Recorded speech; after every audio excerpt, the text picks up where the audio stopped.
Hi, we are going to see one topic from Oracle, that is tracking date and time for data changes. To track when changes to data occur for auditing purposes, sometimes our table design has not incorporated any dedicated fields for this purpose. Normally in our data model, in the table we will be having one column called timestamp column.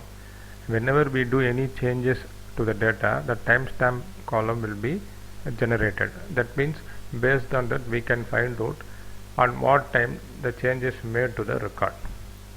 It is mainly done for the auditing purpose, and sometimes if you are not having that timestamp column, what we are going to do, there is one pseudo column available in Oracle, that is ora underscore row scn. By using this pseudo column, and there is one function available called scn underscore to underscore timestamp.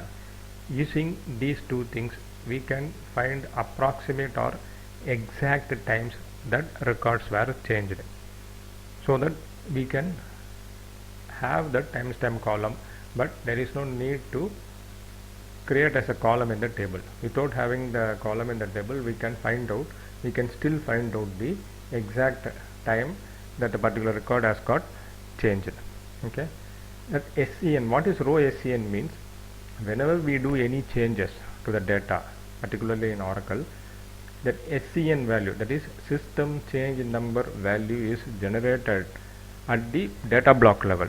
It is actually a number generated by the Oracle in order to keep track of the changes. We will see that number now. I am going to take that EMP table. Now I will show that particular system change number. Use this ora underscore row scn from EMP. This shows that a number. By seeing this number, we cannot know at what time the data has got changed.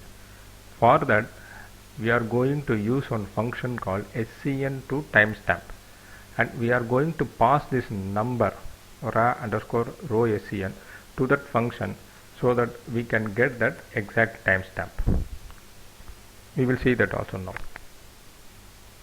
Select EMP number, ename, salary, then scn to timestamp, and within that we are going to pass this as parameter ora underscore row scn, and column name is change timestamp from EMP.